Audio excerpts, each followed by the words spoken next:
The battle starts with our boy, who is the demon of the Taros and he of the allied human forces, sending his necromancer army to dominate the battlefield, which is more than enough to cause the demons to run away. Han Ji-hyuk also made a special soldier for this war, and is amazed at the destruction that soldier is causing. Archmage Taros, who summoned Ji-hyuk in this world, was forced to come to this battlefield by our boy and does not understand why Ji-hyuk always takes Taros with him. Ji-hyuk responds that since Taros is his summoner, he needs to watch closely how well Ji-hyuk fights. Taros mentions that he has seen enough of Ji-hyuk's destruction, to which Ji-hyuk reminds Taros that he was dragged here from taking a nap at his home to risking his life in an unknown war and has been fighting for 30 years straight. So at the very least, Taros should take responsibility. Our boy mentions that he does not have the time to sympathize with Taros' so-called allied forces because, to Ji-hyuk, the demons and the allied forces are the same. But despite that, the only reason our boy is helping Taros is because it is the fastest way to return to Earth.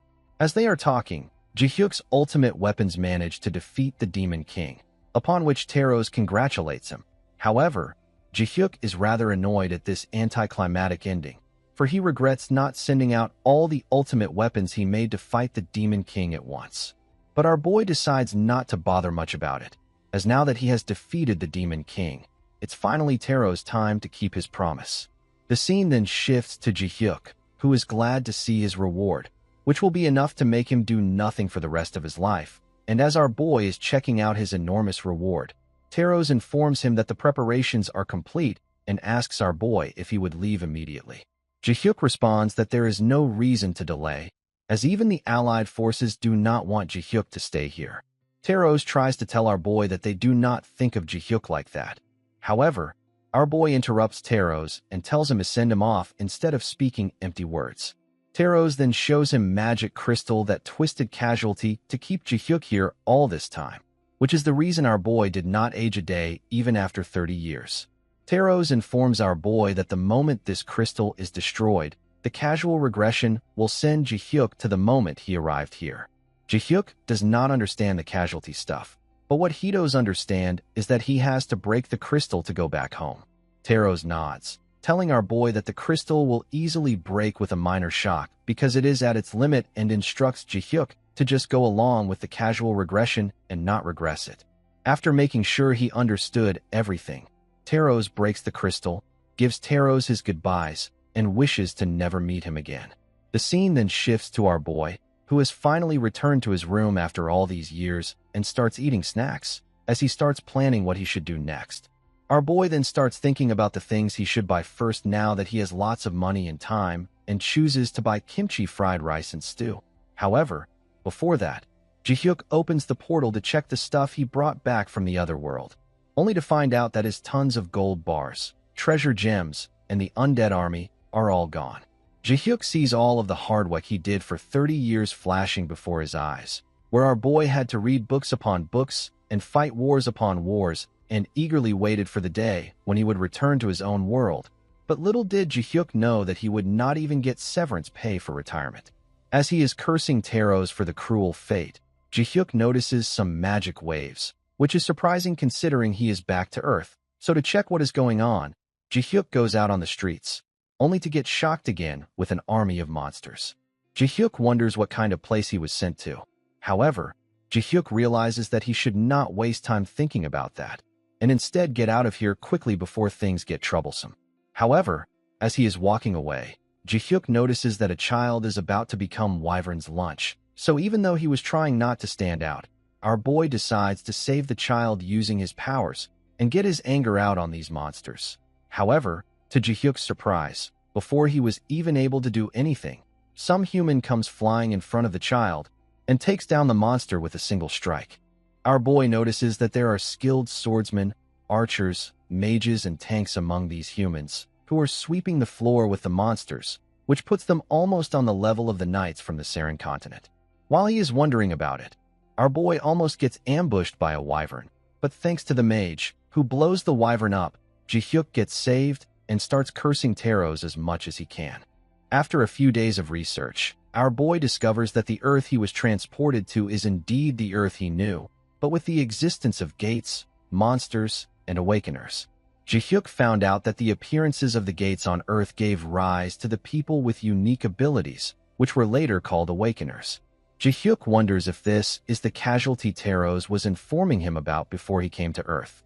However, Ji-hyuk has other things to worry about, as his retirement plan, which was supposed to be peaceful, has completely fallen apart, and Ji-hyuk only has around 300,000 won in his bank account, which means he has to worry about making a living at the internal age of 60 years old. Ji-hyuk knows that he can solve his problem about money by registering as an awakener and hunting in the gates, but our boy is too lazy to do that, and although he can use magic and leave everything to skeletons in case things get tough, Ji-hyuk is worried about how people would react to the undead.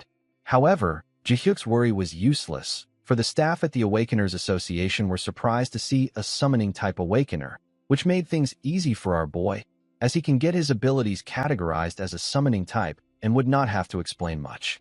The staff at the Awakeners Association starts bombarding Ji-hyuk with questions about his summons, as they are curious about the maximum number of summons, their nature, and their durability.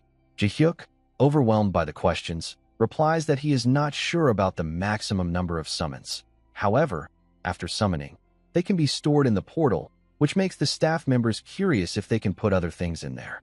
Ji-hyuk mentions that it is not possible to put other objects in the portal, but despite Ji-hyuk telling them about the limits of the portal, a staff member threw the pin towards the portal, which bounces off of it and drops on the ground. Ji-hyuk asks the staff members to trust him, upon which they apologize, telling Ji-hyuk that they have to do this since many people are trying to deceive them. After that, they proceed on to test the combat power of the skeleton, and to do that, they hit Ji-hyuk's skeleton hard with the bat, which eliminates it. Surprised at the anticlimactic result, the staff members end the test and go to their meeting room to discuss Ji-hyuk's rank. Our boy uses his enhanced hearing to eavesdrop on them, and finds out that, due to the ambiguous nature and weak durability of the ability, they believe F rank is appropriate for Ji-hyuk. After getting his Awakener's card, Ji-hyuk decides to make some cash. The reason our boy is able to summon lots of undead soldiers is because of the special macro system he devised. Most necromancers use mana to imbue undead monsters with will and make them move. However, since human mental power and mana have limits, this method limits the number of summons that can be maintained. However, Ji-hyuk's method allows him to move the undead on their own according to the command in specific situations, which is similar to how a problem-solving a flowchart looks like. In this system, our boy puts pre-written algorithms into the undead, such as the monster's green spit as the 6th evasion, which, if blocked, directs the skeleton to the 7th and 8th evasions, and so on. Thanks to that, our boy does not need to control the skeletons directly, which lifts the limits on the number of summons, making it convenient for our boy to control and summon his undeads effectively.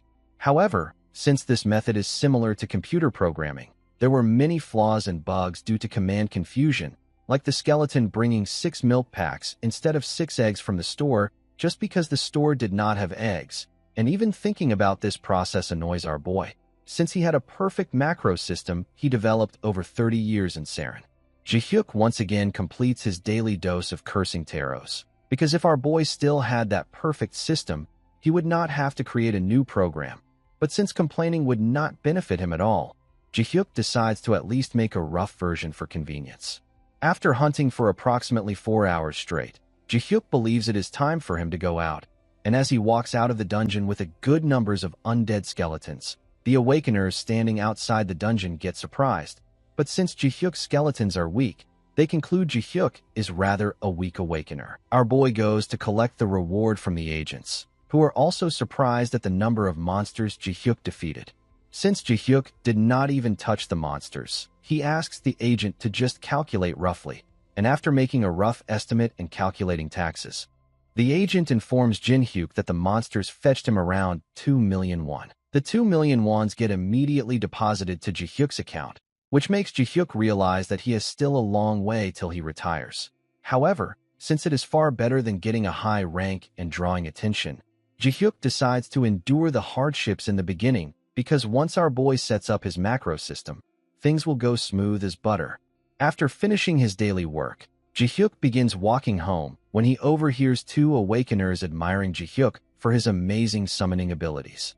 The Awakeners mention that because of his summons, Jihyuk does not even need to pay 30,000 won to porters, which is quite a lot even in low-level gates, if they consider the hazard pay, upon which his friend suggests to team up with Jihyuk. However, the Awakener believes it is a bad idea, since summoners do not team up well with others since it is hard to coordinate. Our boy gets piqued at the mention of Porter and wishes to speak with the two Awakeners, who believe that Jihyuk is here to teach them a lesson for being rude. However, Jihyuk informs them that he is not here for that. Rather, he is here to offer his services as a porter, and because it is a grand opening event, Jihyuk offers his services to them for free. The business idea our boy came up with on the spot is a total jackpot, which is the skeleton porter MK2 that holds more monsters than a normal porter would, and, along with that, is quite convenient to use.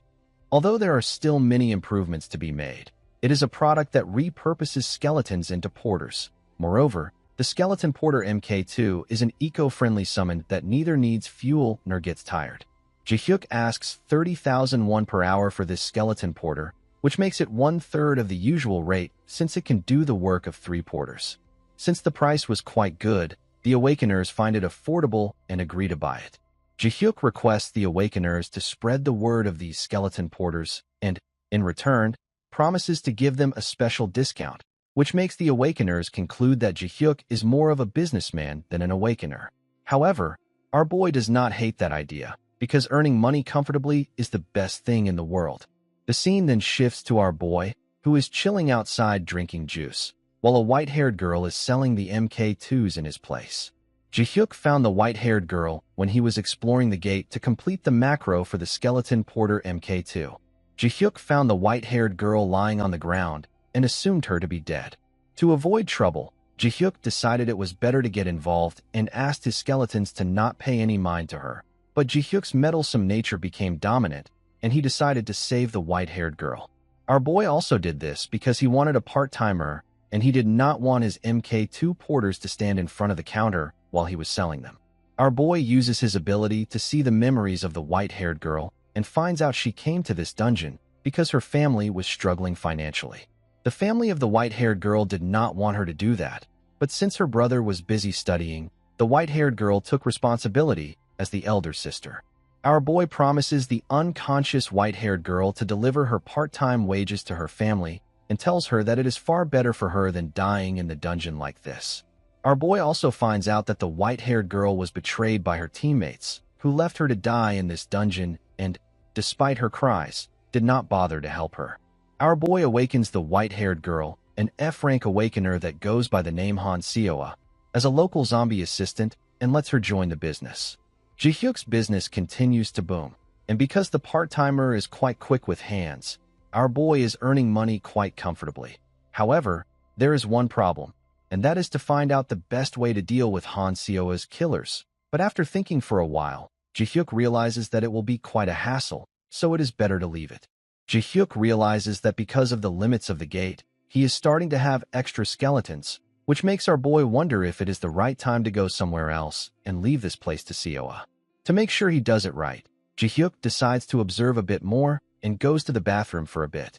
Jihyuk's business might be going well for him, but it does not things are going well for others, because, due to MK2 skeletons, the Awakeners have stopped hiring porters. Such is the problem Chansu and his friends are facing, as no one wants to hire them. Chansu's friends suggest they should move to some other gate, but Chansu does not believe it is not a good option, since this is the only gate that is close to them.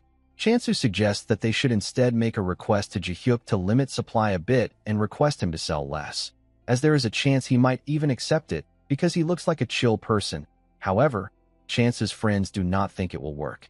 Chansu tells them that they do not have any other choice, as going somewhere else would not solve the problem, because from the looks of it, even after lending out all the porters during the crowded time slot, Jihyuk still has some left, which means Jihyuk might soon expand to nearby gates. Chansu mentions that they must do something, because they cannot keep getting pushed like this, upon which Kim Yongji, who is Anitaire porter, praises Chansu for finally saying something sensible. Kim Yongji mentions that Jihyuk is a weak F-rank summoner, and because he is sending all of his summons as porters, it means he is not strong enough to fight in the dungeons. Chansu realizes that Kim Yongji is suggesting fighting an awakener and calls him a madman for thinking so. However, Yongji responds that he is not that stupid to pick a fight with a weak awakener without a solid backup plan. Kim Yonggi explains that awakeners have agreed to assist him, and all Chansu and his friends need to do now is quietly follow to fill the numbers. Chansu's friends like this offer, which shocks Chansu, and he tries to stop them, upon which Chansu's friend responds that if they want to compete with Ji-hyuk, they would have to work for 10,000 won per hour, and with this low money, it is better for them to do another part-time job. Chansu's friends further add that since Ji-hyuk is the one who broke the business ethics here, they do not have any other choice than using force. Chansu advises them to resolve this issue through conversation, but because there is no guarantee words would work on Ji-hyuk, Chansu's friends decide to take a chance with Kim Yonggi. Kim Yonggi laughs at Chansu, telling him that he can join them if he changes his mind later. But Chansu does not think it is the right thing to do and decides to secretly pass Ji-hyuk a note to warn him. Ji-hyuk, who is listening to the whole conversation, jump-scares Chansu from behind and tells Chansu that he is an interesting guy. Chansu gets surprised to find out that Ji-hyuk heard everything he said. Our boy tells Chansu that he was going to crush the people who were planning to set traps for him. But because of Chansu's admirable speech, Ji-hyuk decided to think about it. Ji-hyuk informs Chansu that he is planning to expand his business and asks him if he would be interested in working part-time, as the pay would be generous. Chansu, after listening to Ji-hyuk's plan, agrees with it and tells Chansu that the other porters would be happy to hear this plan. But Ji-hyuk does not like the idea of letting other porters, who are about to target Ji-hyuk, join in their plan. Chansu tries to explain things to our boy, telling him that they are not bad people, and the only reason they are doing this is because they are struggling with work. Chansu tells our boy that he will persuade those porters as well, because there is no way they will refuse to work with the conditions offered by Ji-hyuk. Our boy, who usually does not let people who betray him off the hook, decides to give those porters one more chance, for our boy also knows the pain of being broke very well. Our boy asks Chansu to persuade his porter friends, but keep the conditions our boy mentioned a secret while Chansu persuades. Because if they trust Chansu enough to come back only on his words, it means they have loyalty, to which Chansu agrees and decides to meet Kim Yonggi. Kim Yonggi, on the other hand, has brought all the porters he could gather with him to his backup, which is E-rank awakener Kim Jong-hyuk and his team, the very people who left Han Seoa to die in the dungeon. The porters are quite eased to have Kim Jong-hyuk as their backup and believe that with this backup, they would be able to take care of one F rank without breaking a sweat.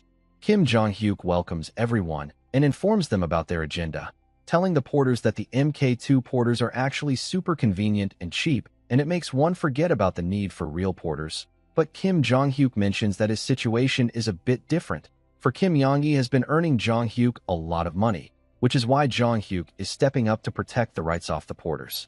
The porters get excited after hearing that, after which Jong-hyuk informs the porters about his plan for today.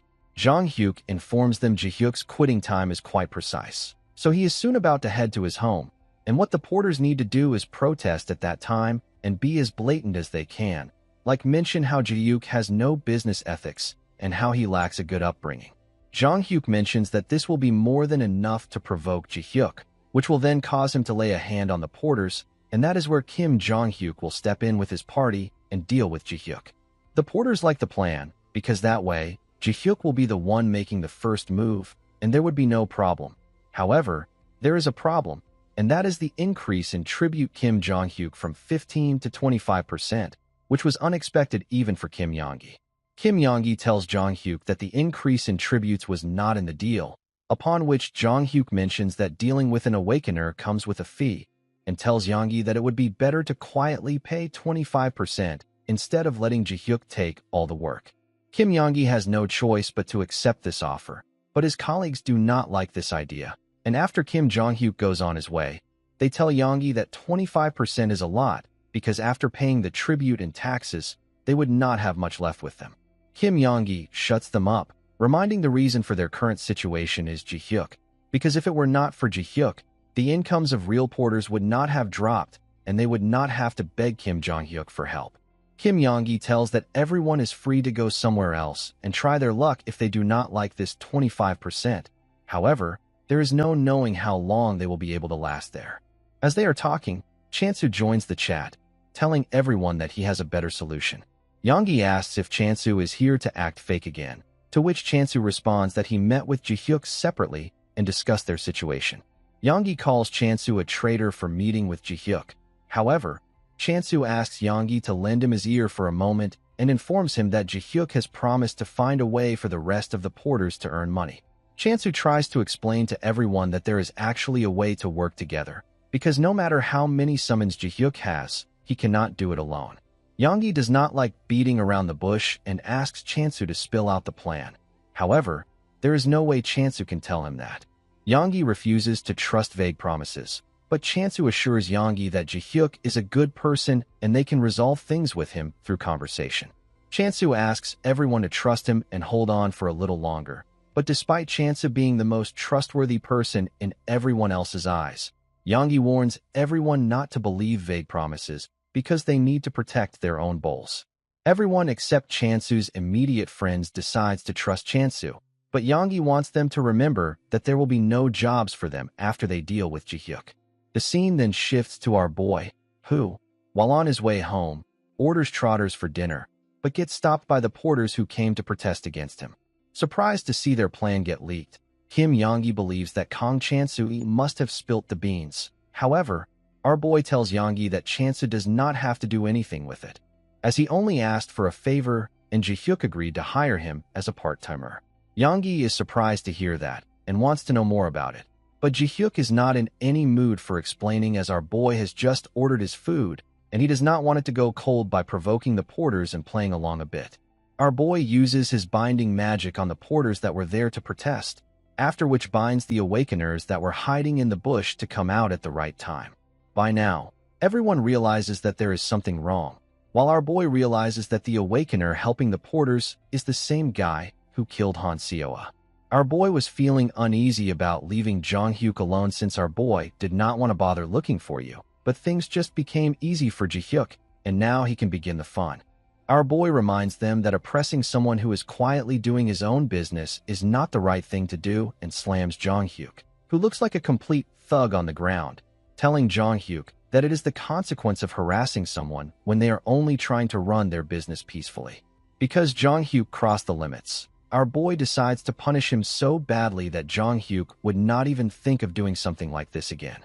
To set a proper example, our boy sends a dozen of skeletons, as getting surrounded, defeated by this many undeads should be enough to clear their heads. These guys who made the mistake of hurting our boy were properly disciplined with undead accompanied with illusion magic, and out of consideration, our boy even fixed their shabby appearances before sending them back, making it a completely peaceful resolution. The next day, after dealing with the bullies, our boy meets with Chansu and their friends, who thank Ji-hyuk for giving them a part-time job. Chansu asks our boy about what he did to the people who came to harass him, to which our boy responds that he gave them a good talking and told them to not do it again. But Chansu is smart enough to understand that it was not a good talking. However, our boy does not want to think about them and gets to the main point. Ji-hyuk informs the porters that he will offer a slightly lower hourly rate of 25,000 won, which makes the porter sad. However, our boy assures the porters that they will never be out of work again, thanks to Ji-hyuk's latest invention, a six-legged, transportable skeleton MK4, which is even capable of carrying humans. Ji-hyuk assures the porters that this MK4 porter will make their work a lot easier. However, the porters are rather confused with the design choice. The scene then shifts to an awakener party who is having a discussion regarding the new transportal skeletons in their neighboring village, which are said to be super convenient and are so good that people are flocking to their neighboring village because of them. One of the awakeners suggests that they should check them out someday because they might not come here. As they are discussing, one of Chance's friends, the pink-haired lady, appears in front of them sitting on an MK4 porter and asks if they would like to try using their team. The pink-haired lady explains that their team consists of her team leader, and 2 transportable skeletons, which the awakeners can hire at the rate of 120,000 per hour. The awakeners never heard of humans being part of the deal, so one of them asks if it would be possible to just rent the skeleton, upon which the pink-haired lady replies that it would not be possible since they only rent them out in teams. The awakener party is rather confused over paying for the extra person. However, They finally reach the conclusion that they should at least give it a try since it is not that expensive. The pink-haired lady is glad at their choice and promises them that they would not regret it. The scene then shifts to the dungeon, where the Awakener party is waiting for the pink-haired lady to get ready. However, the pink-haired lady tells them that it is fine to leave right away since their team can pack while they are on the move. The Awakeners already find this quite convenient, as they would not have to wait for the porters to finish packing anymore. They get more amazed at the product when the monster is sighted, for the pink-haired girl hides herself in the MK4 porter. The pink-haired girl gets straight to processing the monster, which makes the Awakeners curious about the monsters they fought earlier. The pink-haired girl responds that she finished everything while they were fighting. The Awakener party, amazed at the practicality of this service, asks the pink-haired girl if it would be possible to make a reservation for tomorrow, to which the pink-haired girl nods, telling the Awakeners that the regular customers are welcomed every time. Thanks to their overwhelming efficiency and cost-effectiveness, the new skeleton team started dominating the bottom of the monster byproducts industry, but despite that, Ji-hyuk feels unsatisfied. Because of the low opinion of Undead in the continent of Saren, our boy was conscious about increasing the numbers of the porters, but since it is not for combat, people's reactions have been surprisingly positive, which makes our boy want to mass-produce all these skeletons and make loads of money with them. But the only thing stopping our boy is unwanted attention, which would hinder Ji-hyuk's dream of peaceful retirement. From the beginning, the regular summoning-type Awakeners are said to manage 10 summons at most, but our boy has already far exceeded that amount, which means if Ji-hyuk makes more skeleton, he will surely draw more attention, and that would complicate things. While Ji-hyuk is concerned about his future, Han Seoa is wasting time on the phone, which irritates our boy and makes him wonder if this is how parents feel when their child is addicted to a smartphone. Our boy smacks Han Seoa and takes the phone from her because, as her guardian, Ji-hyuk must know what Han Seoa is watching. Ji-hyuk finds out that while he was worried about feeding their bellies, Han Seoa was watching idol videos. Ji-hyuk believes idols must earn a ton of money from their performances, but it comes with the cost of forgetting about one's privacy, while Ji-hyuk just wants to earn money quietly and retire comfortably. As he is wondering about that, our boy realizes earning a lot of money makes one famous regardless of whether they are celebrities or not. So our boy decides that if he is going to attract attention anyways, he should go all out at it and strike the iron while it is hot. Our boy immediately contacts his boss, Park, and asks him to buy 32 million won worth of monster bones, which shocks Ji-hyuk's boss. But our boy continues, informing Park that from now on he will invest all the profits into buying more points and requests Park to handle it nicely. Park, although rather confused at such a request, immediately agrees to it and promises to gather only the freshest bones for our boy. With that out of the way, our boy then decides to set up a company, and for that he has to rent a decent warehouse and start mass-producing dozens of porters in a day. However, Ji-hyuk soon realizes that it would be far better to create all the skeleton porters at once. The scene then shifts to the Gate Management Bureau Awakener Registration Office, where the director of the Awakener Registration Office, Young Sung-hoon, asks the researcher if there is anything special to report, to which his researcher shakes his head, but suddenly remembers about the special management case of Han Ji-hyuk and informs the director that according to the latest records, Ji-hyuk created about 32 skeletons a month. The researcher further adds that Ji-hyuk has started a company called Saren, and today is its opening ceremony. Director Sung-hoon is quite amazed at this and comments that it is all about how one uses their abilities, because no one in their right mind would have thought that the weak skeletons could be used that way. Director Sung-hoon believes that because of using his abilities, Ji-hyuk might have made some decent money considering how he is now starting a company, upon which his researcher informs Sung-hoon that a rough calculation suggests that he earns billions of wons in a month. The researcher also suggests that since Ji-hyuk's summons seem to have hit a limit, they should remove him from the special management list. However, as they are discussing, another one of Sung-hoon's subordinates enters the room and informs the director about Ji-hyuk, who has just invited a large group of porters and is now indiscriminately deploying skeletons. Director Sung-hoon gets surprised after realizing that Ji-hyuk has just broken another record, as a month ago, Ji-hyuk was just at 27 summons, upon which the researcher mentions that they should keep Ji-hyuk under special management for now. The subordinate gets annoyed and slams the table, which surprises Director Sung-hoon. and he asks the subordinate about the new record Ji-hyuk has reached, upon which the subordinate informs Director Sung-hoon that according to their limited observation, Ji-hyuk has reached 300 skeleton summons. Director Sung-hoon immediately rushes to Ji-hyuk's company with his 2 subordinates, where he is informed that Ji-hyuk has just surpassed 350 skeletons. Director Sung-hoon is immediately guided to the warehouse, where he gets shocked to see more and more skeletons.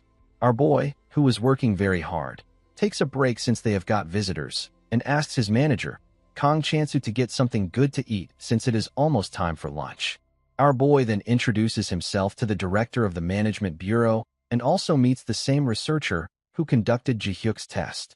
The researcher is curious about Han Seoa standing next to our boy, so he asks Ji-hyuk about it, to which Ji-hyuk informs him that Seoa is his cousin and is here to help Ji-hyuk with the work. The researcher greets Seoa and asks Ji-hyuk if the things getting produced in this warehouse are all his summons, to which Ji-hyuk nods his head, telling the researcher that there might be around 350 summons. The researcher accuses Ji-hyuk of lying, to which Ji-hyuk explains that he himself did know about the limits of his summons. The director orders Ji-hyuk to stop this production, explaining that 350 summons is just outrageous, as it surpasses common sense for summoners, for an F-rank awakener should not be capable of doing something like this. But despite Director Sung-hoon calling it a problematic situation, Ji-hyuk refuses to stop the production because it does not seem problematic to him. Our boy informs the director that when he founded the company, he had a lawyer review the summoning-related laws, and there are not any specific regulations about the number of summons in the law. Director Sung-hoon objects and informs our boy that there are safety concerns about these skeletons, to which Ji-hyuk responds that these are the same models he has been using all along, and if they were not problematic a few months ago, they are obviously not problematic now that Ji-hyuk has increased the number. Director Sung-hoon turns to the researcher and asks him if there is actually no issue with this mass production of the skeleton, to which the subordinate responds that the law was not designed with this scale in mind. Realizing that they do not have anything else to say, our boy tells Director Sung-hoon that his company was legally established under the Special Awakener Law, allowing the retinal of their abilities of profit, and as for safety concerns, the people who have been using the skeleton porters can vouch for their safety. This ultimately caused the registration office personnel, who witnessed the mass of summons, to leave without any complaints, since they were not able to argue against our boy's thorough preparations. Our boy is glad that he unleashed everything at once, because if he had released just a few dozen a day, then the registration office personnel would have found all kinds of excuses to interfere, but since they encountered something beyond their comprehension, they froze up. Ji-hyuk realizes that he should keep making more summons, and since he can summon 300 in a day, if he stockpiles 2,000 and releases them all at once, the registration office would not be able to say a word. The time it took Ji-hyuk to create 1,000 transport-type skeletons, the media was buzzing about an awakener controlling over 500 summons, but our boy did not care about any of that. After creating 1,000 skeletons, our boy lost all his will to create any more skeletons, and now he does not want to work anymore. Ji-hyuk questions if he was so excited about starting the company that he forgot how much effort it would take to summon 300 skeletons a day. Ji-hyuk does not like how this is going, because he originally wanted to retire because he did not like working, but now Ji-hyuk has to fund his own retirement, which does not make any sense. As he is in this dilemma, Chansu enters his room and informs him about the big problem that is brewing outside as a large group of porters from other regions is protesting against the Saren company. Our boy gets shocked after hearing this, and immediately runs outside to solve the issue. The porters, on the other hand, do not like the idea of transport-type skeletons, for they are ruining the porter industry as awakeners avoid hiring human porters and complain that human porters are expensive and inefficient. The porters believe that the summons are threatening workers' livelihoods, just like robots, and porters are facing lots of difficulty since they are forced to move to far-off gates because of these summons, which is why the porters condemn Saren's tyranny for staking porters' jobs by employing cheap summons and demand Han Ji-hyuk, the CEO of Saren Company, to protect the labor rights of porters. Our boy, who is attentively listening to the demands of the porters, introduces himself and invites the porters to come and talk inside. Our boy sits the porters in the meeting room to listen to their objections, upon which The protest leader informs our boy that the situation for porters is not good after the transport skeletons took over the market, and as a result, the porters have been pushed to distant gates. And in their area, no one wants to hire human porters anymore. The protest leader mentions that even if some of the porters manage to find a job, they are being looked down upon for being less cost-effective compared to skeletons. Our boy considers the objections and realizes that if one skeleton porter can replace 6 porters, then the 250 skeletons on the market are replacing 1,500 people, which means that if our boy released 1,000 more skeletons that he prepared, nearly 3,000 porters would lose their jobs. Additionally, given that our boy needs to make at least 10,000 more skeletons to reach his retirement goal, countless porters would lose their jobs. Keeping these consequences in mind, our boy concludes that he would not increase the number of transport skeletons anymore, as he cannot threaten the livelihood of others. Moreover, our boy also assures the protest leader that, to make this offer easier to accept, he will adjust the cost of the skeleton squads to maintain balance with market prices. The protest leader is quite content with this proposition, upon which our boy orders Chansu to bring a paper and pen to put this proposition into writing and make it official. Chansu is glad that things ended peacefully again, and he again gets to see how incredible of a person Ji-hyuk is. After signing the proposition, our boy is sitting in his office thinking of new ways to earn lots of money, and concludes that his next product should be easy to make, and should not be related to combat, since the reason skeletons were well received was because they were not combat-oriented. Moreover, unlike last time, our boy also should not make a product that harms existing jobs, for our boy is just tired of being cursed at all the time. As he is wondering, the stationery in Ji-hyuk's office, which is all made in China, grabs his attention and gives him a new idea, which would not cause any problems since our boy does not need to worry about neighboring countries.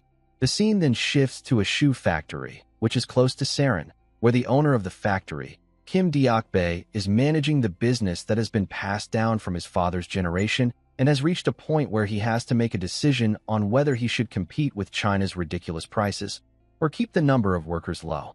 As Kim Deok-bae is wondering about it, his assistant barges into the door and asks him if he is aware of the skeletons produced by Saren Company in the industrial complex, to which Kim Deok-bae nods, telling his assistant that he envies the Saren Company owner for making huge money after getting awakened. Kim Deok-bae also wishes to be an awakener, for he believes his life would have been a lot different. At that very moment, our boy enters Deok-bae's office, telling Deok-bae that he is here to discuss something with Deok-bae. Our boy introduces himself as the CEO of Saren Company and asks Deok-bae to introduce him to the business, as Ji-hyuk has recently taken an interest in the shoe industry and is thinking about possibly acquiring it, which surprises both Deok-bae and his assistant. Deok-bae, realizing that he has finally gotten the opportunity, guides our boy to the production house, as Deok-bae has to do his best to sell this company for the sake of the employees. Deok-bae informs our boy that the first use the machines at the back to stamp out individual parts of the shoes, after which the machines at the other side stitch those parts together. Our boy realizes that the machines are a bit outdated, to which Deok-bae nods, telling Ji-hyuk that they have highly skilled employees to make up for that, and it is much better than running faulty machines. After that, Deok-bae informs our boy that the employees in this department stitch everything together and they let it dry after applying adhesive. Deok-bae explains the basic production to our boy, telling him that things get a bit more complicated in the details.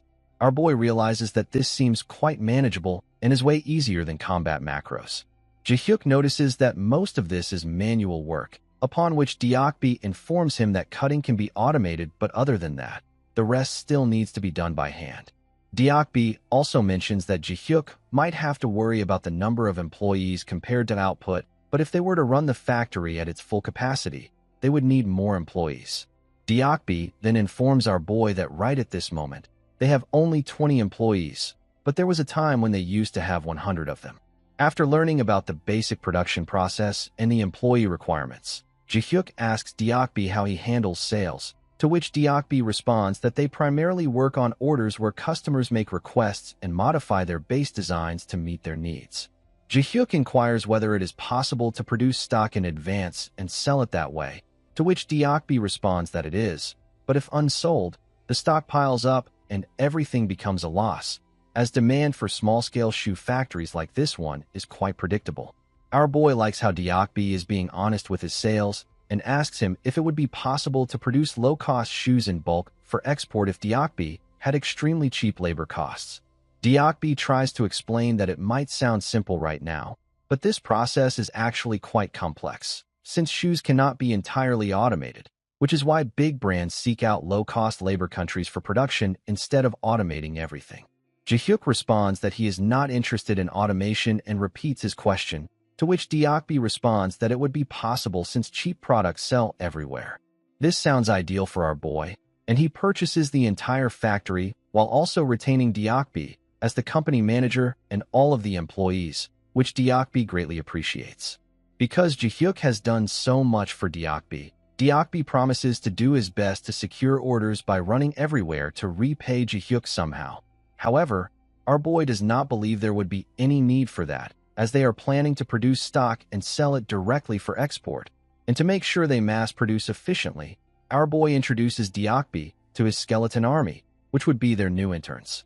Ji-hyuk requests Diakbi to teach these skeletons everything he knows about making shoes, which Diakbi happily agrees to, concluding that Ji-hyuk is truly an angel.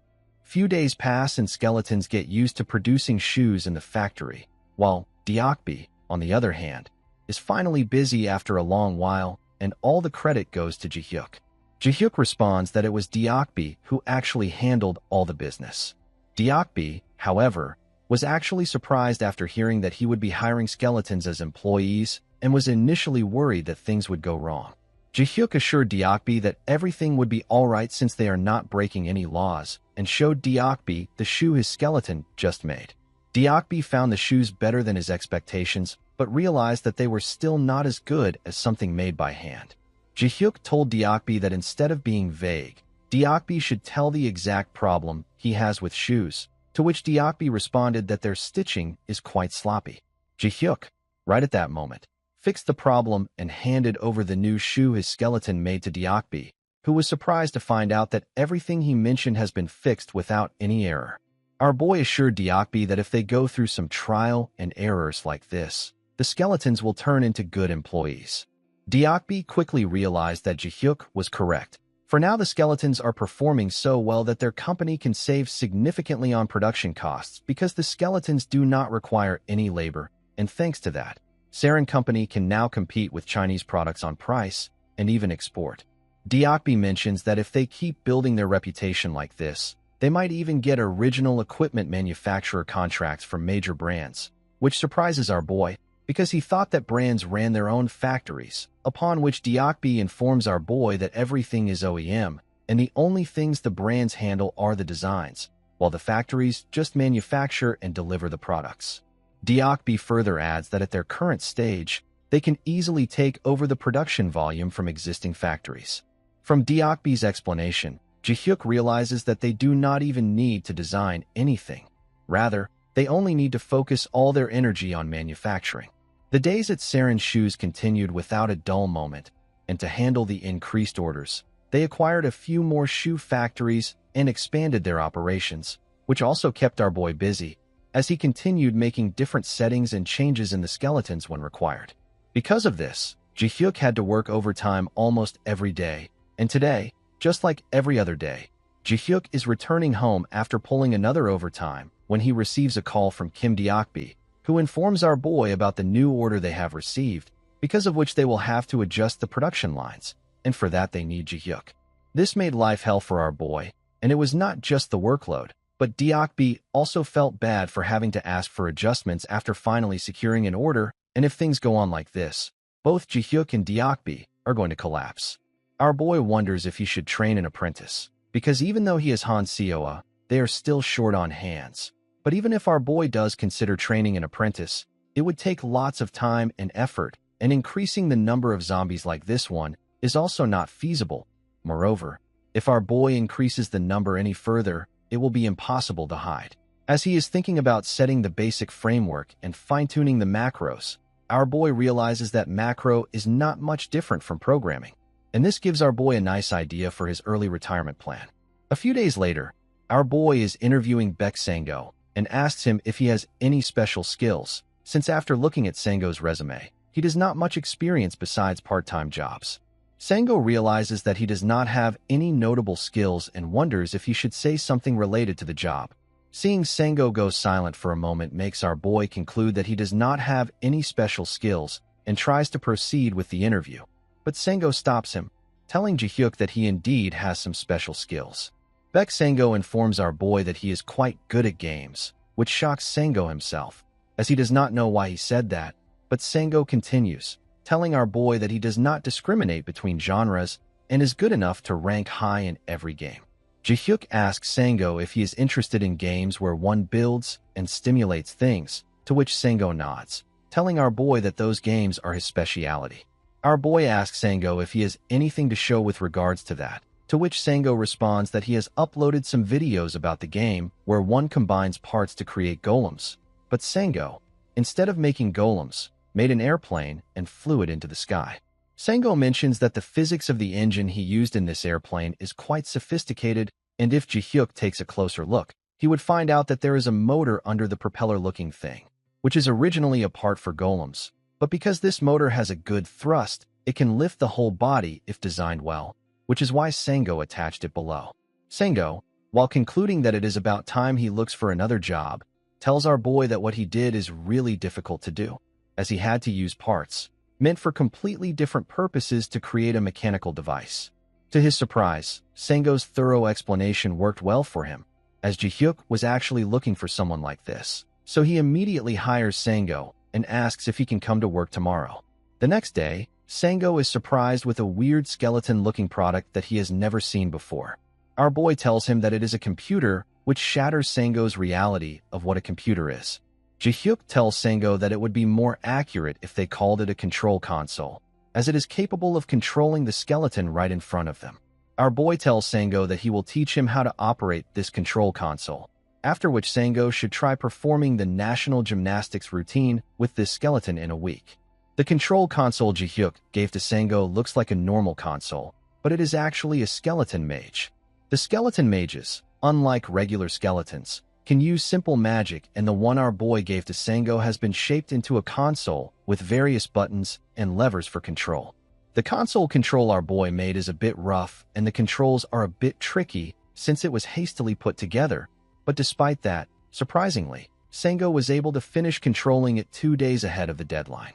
Ji-hyuk is relieved that he chose the right person and asks Sango how it feels to use the control console, telling him that if anything is inconvenient, he should point it out. Seeing the opportunity, Sango pours his heart out at everything that was inconvenient, after which our boy promises to fine-tune them later. Ji-hyuk tells Sango that since he is the first programmer of the Saren company, Ji-hyuk has very high expectations of him, telling Sango that soon when new juniors join this company, Sango will be their senior, for which Sango has to work hard. Sango, who was struggling with landing a job, is amazed at the mention of juniors. But there is more, as our boy also promises him a promotion and increased salary if Sango continues to work efficiently.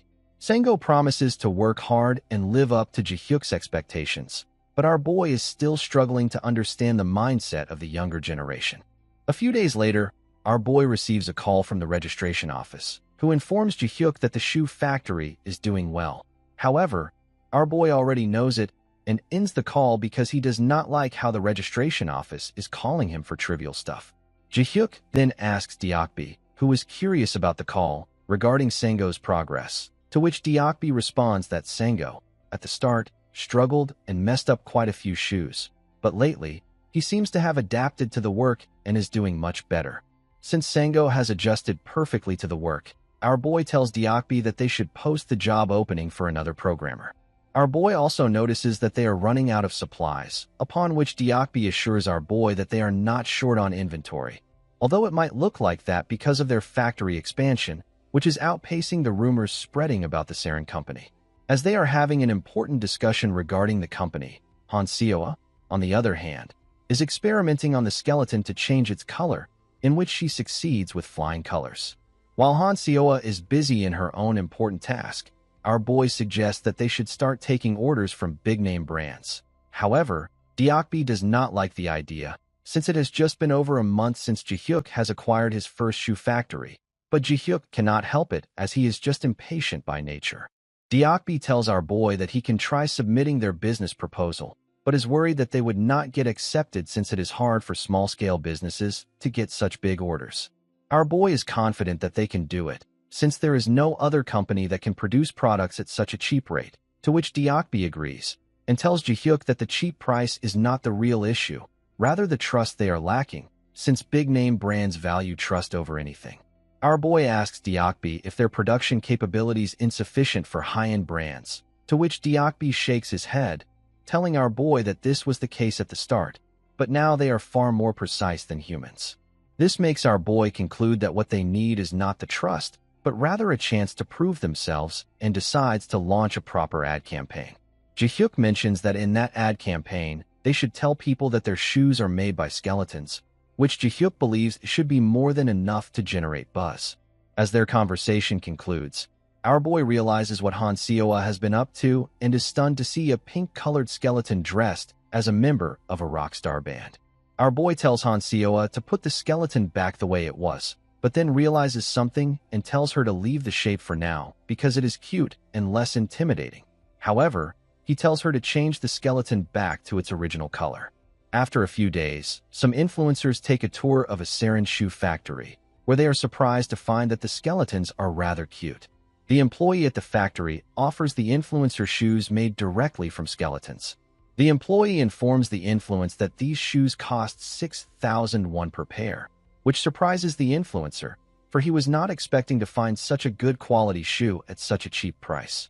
However, the influencer does not like the design and asks the employee whether the skull theme is intentional. The employee tells the influencer to not worry about it, as they are just decorations that can be easily removed.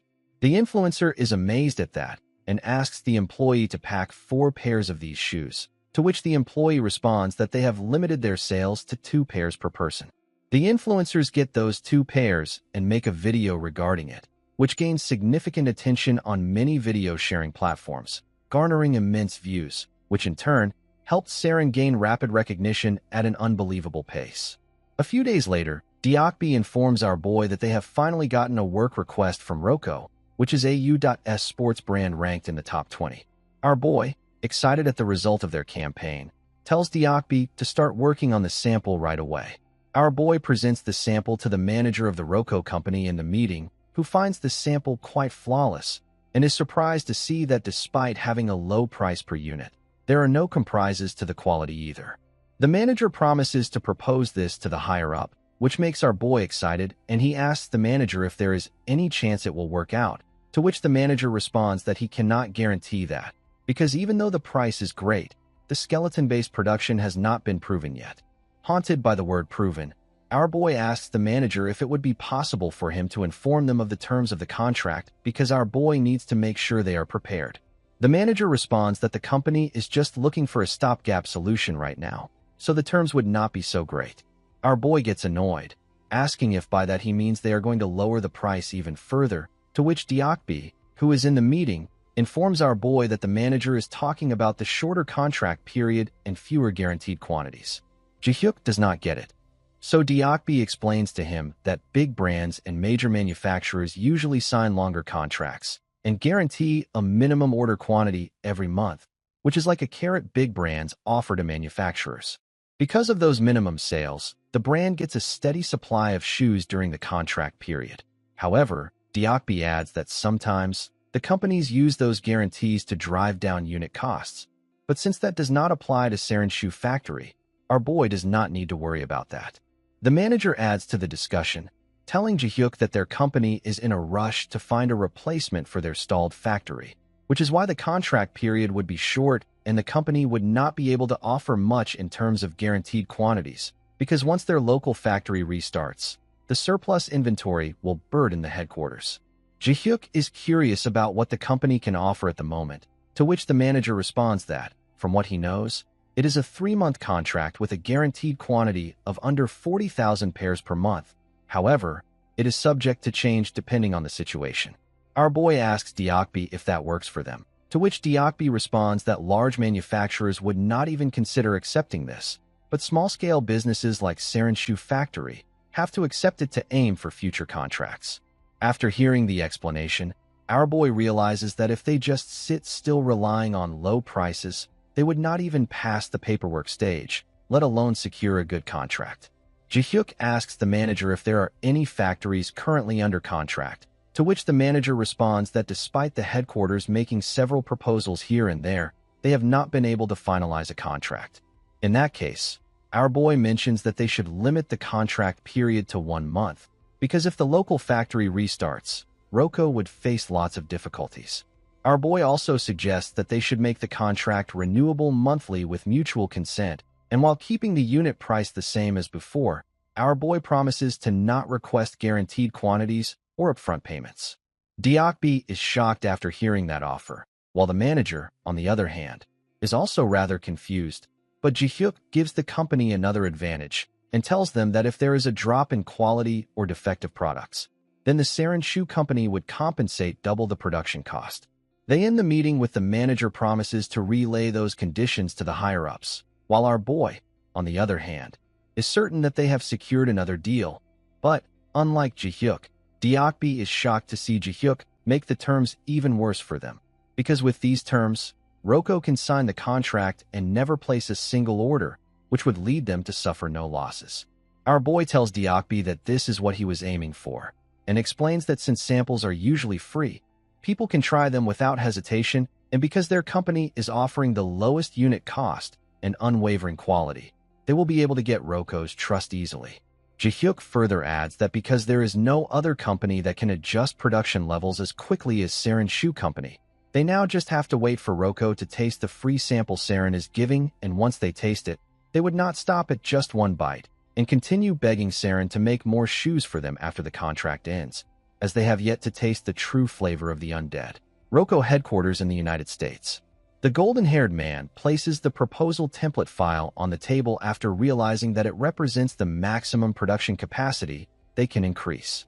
He is the CEO of the Roko company.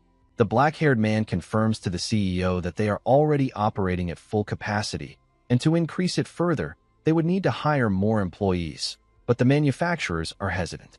The manufacturers also said they can manage up to 200,000 pairs with the existing facilities, but to cover the remaining 300,000 pairs, they have no choice but to find a new factory. The CEO starts thinking after hearing that report and then asks the black-haired man for his opinion about the factory located in Fujian, China. The black-haired man informs the CEO that the factory requires a 6-month contract period and guarantees a production volume of 200,000 pairs per month. The CEO then brings up the factory in Jinjiang City.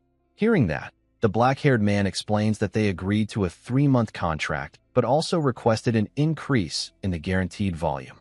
The main problem with that agreement is that Roko needs 70,000 pairs by next week. The black-haired man thinks of something and asks the CEO if he has seen a certain video. He explains that it is about a summoner-type awakened person in Korea who runs a shoe factory using summoned creatures. The CEO says it is the first time he has heard of it, so he asks why the black-haired man is bringing it up. The black-haired man hands him a tablet and tells him to take a look. The CEO initially assumes it is just a video of an awakened person showing off their abilities and believes it will just be for show. But after seeing the actual video, the CEO is extremely shocked and immediately orders the black-haired man to show him the meeting results with that factory because he is concerned about it. The CEO can't believe the authenticity of the video, so the black-haired man confirms that it is real and also gives him the contract papers, telling him to review them. The CEO is amazed to see that it is a 1-month contract with automatic extension. There is also no guaranteed quantity, and even if defects occur, the factory compensates double the cost. After that, the CEO checks the delivery price and asks the black-haired man if there is a mistake, but he confirms that, as shown in the video, the factory's labor costs are nearly non-existent, which makes the delivery price possible. Hearing that information, the CEO asks about the product quality, and the black-haired man explains that they checked the samples and the quality is acceptable. He suggests the CEO give it a try since there is no risk. Even if defects appear, the factory will compensate double the cost. The CEO agrees because, even if the quality turns out to be poor, there is no real risk, so he decides to place an order for 10,000 pairs, starting with the simplest design first. The scene then shifts to a silver-haired old man calling the factory's CEO and happily informing him that they have received an order for 10,000 pairs from the Roko company. Ji-hyuk seems very pleased and asks the silver-haired old man if they have the required materials. The old man confirms that they are readily available in the market, so once they place the order, the materials will arrive quickly. He then happily asks Ji-hyuk if they should stop the current production line and proceed with Roko's order first. Ji-hyuk asks why and points out that they can work on both simultaneously since they have an abundance of summoned skeletons. The silver-haired old man believes that sewing well is one thing, but they also need to stamp out shapes for each part, and the machines are already at full capacity.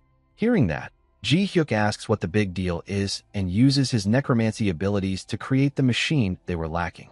The old man is shocked, and Ji-hyuk asks what else they need for production. The manager explains that they also need more space because all 5 other factories, including this one, are out of room. Ji-hyuk tells him to use the Saren warehouse since it has plenty of space.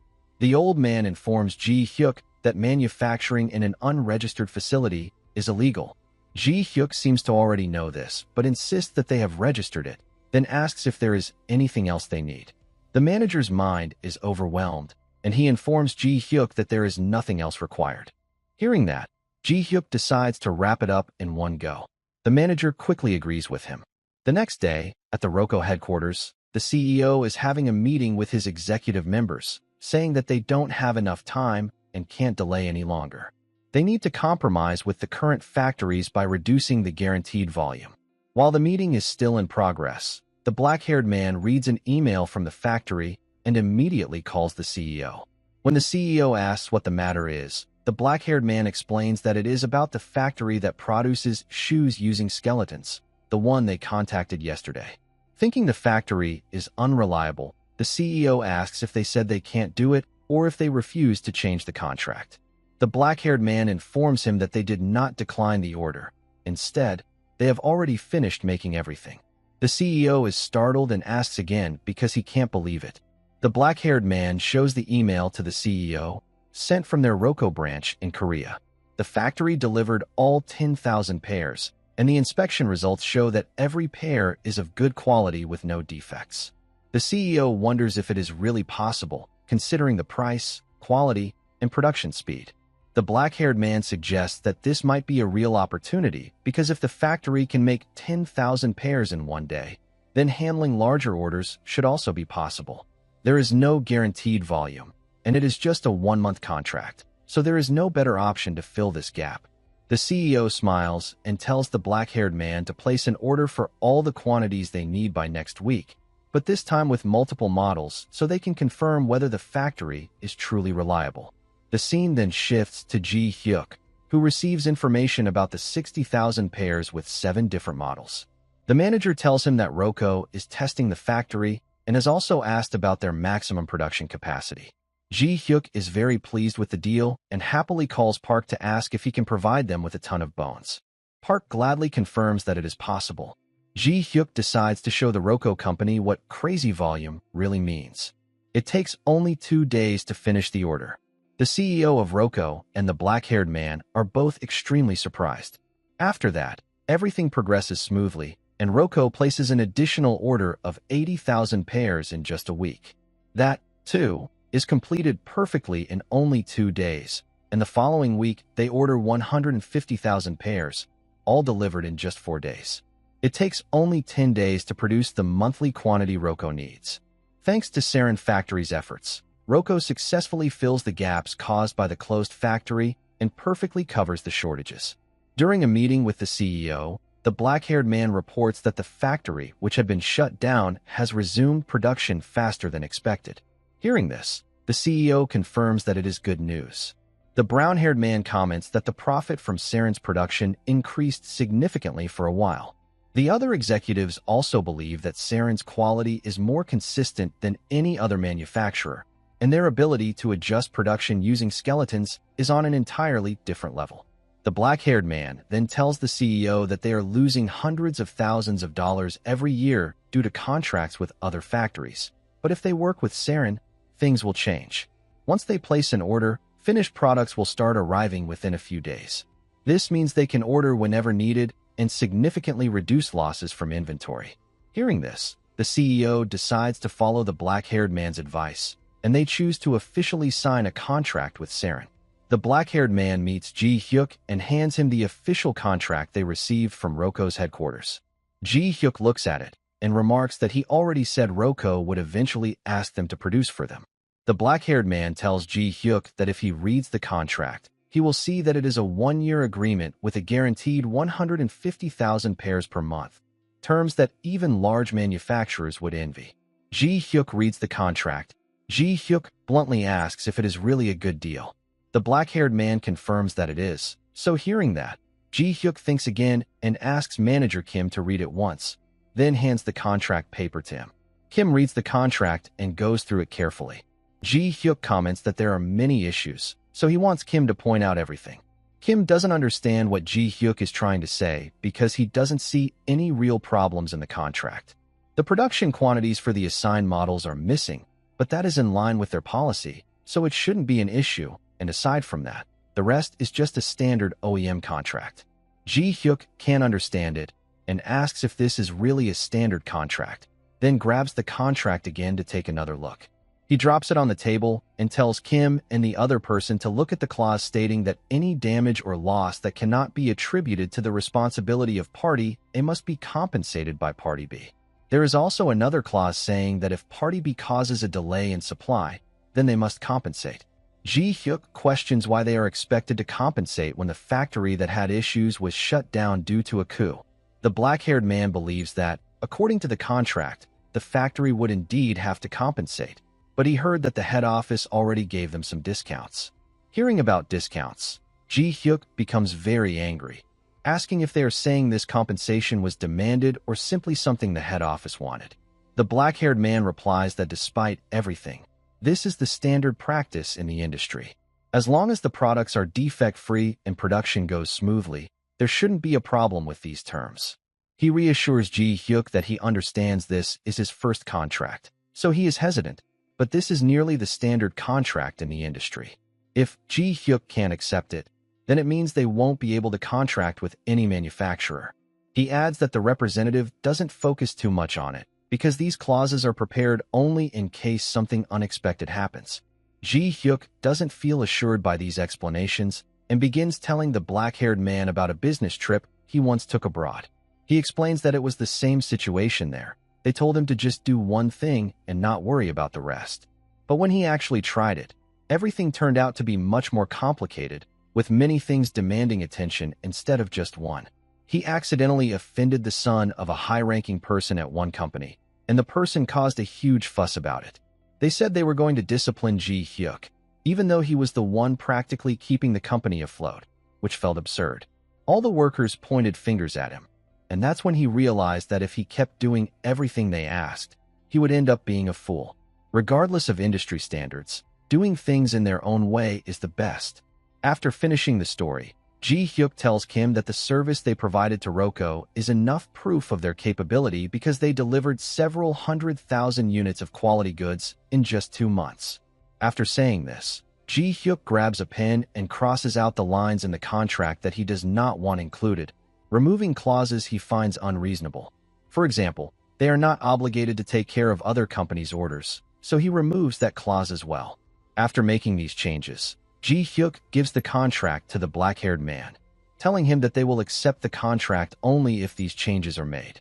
After reading the edited contract, the black-haired man is extremely shocked and says the head office will never accept it. Ji-hyuk asks why they wouldn't accept it, saying that as long as Roko does not nitpick, there will be no problem. He also reveals that he plans to send proposals to every manufacturer with these same terms, and whoever signs a contract with them first will receive priority in orders. Ji-hyuk tells the black-haired man that the reason is simple. These clauses are tedious and cumbersome, but once a company places an order, their factory will work hard to deliver. So if this approach works, Ji-hyuk will sign the contract immediately, and now the decision is up to Roko.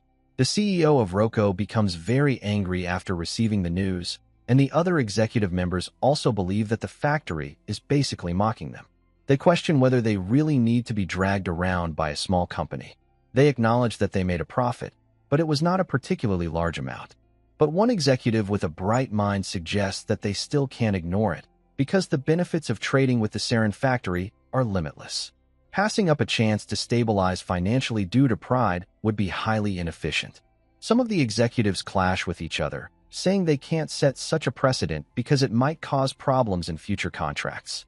Realizing the situation, the CEO decides to stop the meeting for today and monitor the situation, adjusting accordingly since the factory has resumed normal operations now.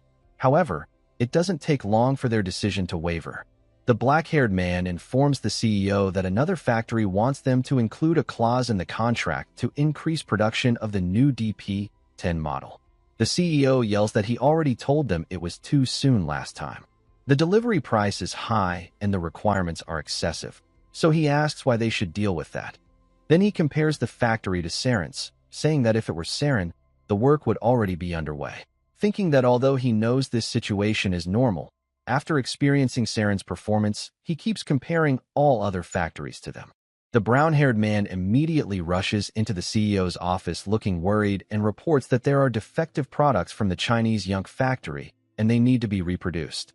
The CEO also looks troubled upon hearing about the reproduction. The brown-haired man reassures him that the quantity is not large, but the delivery is expected to be delayed.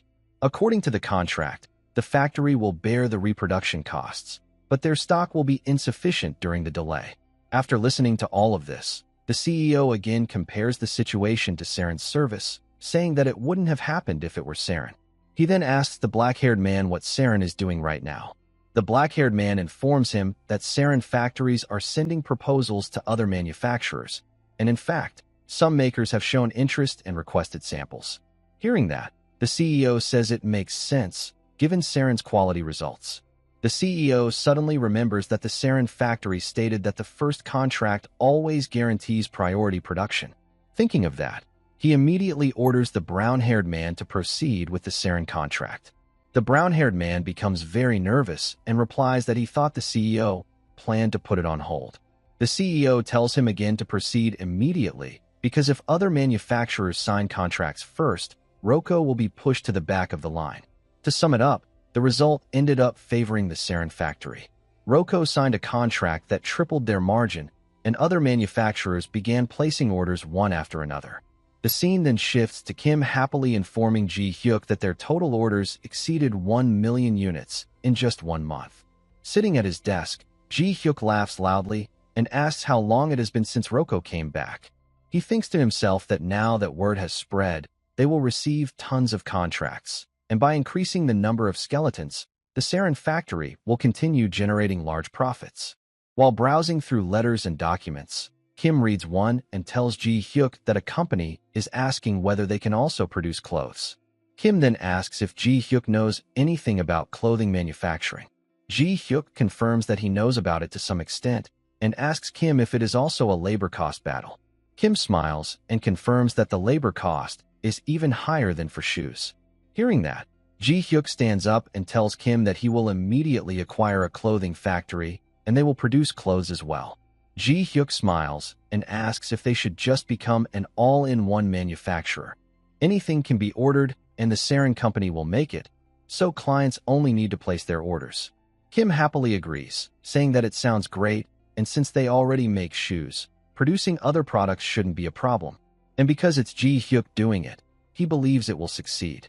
Ji-hyuk decides to start implementing the plan right away and turn the Chinese company into old news so that when people think of factories, they will think of Ji-hyuk. Approximately 6 months later, sarin targeted not only clothes and hats, but even accessory factories and all other labor-intensive light industries, establishing itself as a comprehensive manufacturing company. However, a problem arose. Kim informs Ji-hyuk that while production and orders from the shoe factory are coming in just fine, the other factories often have skeletons left idle because of fewer orders. To maximize the utility of the skeletons, Kim suggests hybridizing all the factories. When one part's production is complete, they could transfer the idle skeletons to another part, but the main problem is that there is no space available to implement the hybridizing plan right now. All the factories they have acquired are small, and once they place the necessary machinery for work, Even the original tasks can't be properly carried out. Ji-hyuk is very worried because finding a new large space is the biggest issue right now. Kim also confirms that it would be best to purchase a larger factory once they have saved enough funds. Hearing that, Ji-hyuk becomes even more worried because there is an even bigger problem. Ji-hyuk seems lost in thought, so Kim asks if he is even listening. Ji-hyuk lifts his head and confirms to Kim that he is listening. The biggest problem for Ji-hyuk is that his motivation has completely faded. Since the factories around the world are earning plenty of money, Ji-hyuk is starting to get lazy. Kim suggests that Ji-hyuk go home and get some rest if he is not feeling well. Ji-hyuk becomes very pleased and asks if he really can go, but it turns out Kim was joking. He tells Ji-hyuk that he can't go home since there is a mountain of reports that must be reviewed, so he can't leave. Ji-hyuk seems very disappointed by Kim's behavior. Kim laughs and asks what Ji-hyuk means by that. After some time, Kim tells Ji-hyuk that he can take a break at the office if he wants to, since the remaining reports are not urgent and he can look over them tomorrow. Ji-hyuk really likes that idea and immediately stands up, thanking Kim. Just then, Ji-hyuk suddenly receives a notification on his mobile phone. Kim wonders what it is. Ji-hyuk checks his phone and finds that it is an emergency disaster alert, informing them that an unstable gate has been detected in the area and they need to evacuate to the nearest shelter. Reading that, Ji-hyuk realizes the gate's location is nearby, so he immediately orders Kim to evacuate with the employees. While they are leaving, Ji-hyuk asks what kind of monster prompted an evacuation order and wonders if the situation is normal. The black-haired man next to him explains that, based on the information he checked earlier, the monsters are skeletons. Ji-hyuk starts sweating right away upon hearing this, as it sounds ominous. News channel reporters work hard to deliver the latest updates to the public. The emergency response team is currently engaging monsters suspected to be skeletons, but it is estimated that repelling them will take more time. The news channels also show footage from helicopters capturing the situation, where awakeners are trying to locate the skeletons, but the situation is becoming increasingly intense. The awakeners team leader orders them to hold out as long as they can, saying they cannot let the skeletons break through. Ji-hyuk and the white-haired girl run toward the location through a back alley. The moment Ji-hyuk sees the skeletons, he immediately realizes he made the right decision to come. He had a bad feeling about the skeletons, and now he confirms that these skeletons are the ones he created. Ji-hyuk begins casting his magic and assesses the skeletons' numbers, concluding that they form a Centurion-level group. Ji-hyuk is relieved that he discovered this in time. There is not much damage yet because the skeletons are still in exploration mode, so the situation has not escalated severely. Ji-hyuk needs to recover them quickly before the exploration ends. He tries to take control of the skeletons, but it turns out that it is not working. Ji-hyuk becomes very worried, as the skeletons could enter combat mode at any moment at this rate. The moment Ji-hyuk says it, one of the skeletons, who seems very different from the others, orders all the other skeletons, and the next moment they all charge toward the Awakener team. One of the skeletons attacks the brown-haired Awakener, who barely manages to block it. His team member asks why the skeletons are suddenly pushing harder. Their team leader informs them that the skeletons have gotten stronger than before. Meanwhile, Ji-hyuk is still trying to take control of the skeletons. Judging by their behavior, it matches the macro Ji-hyuk originally set up, but he is not sure why his control is not working. Depending on the situation, Ji-hyuk tries to use control magic on the skeleton's main leader, but even that doesn't work.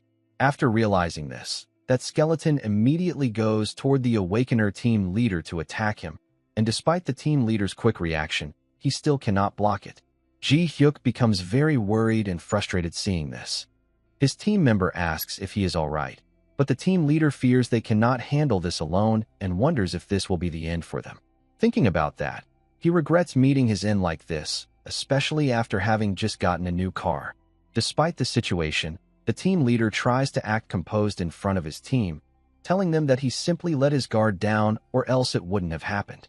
But he gets startled when he sees all the skeletons suddenly getting blocked by skeletal hands rising from the ground. The blue-haired man helping his team leader notices something in the sky and tells him to look. It turns out to be Ji-hyuk, who is a high-level awakener. They immediately shout for his help because these skeletons are not ordinary. Nervously, Ji-hyuk replies that this is exactly why he is there.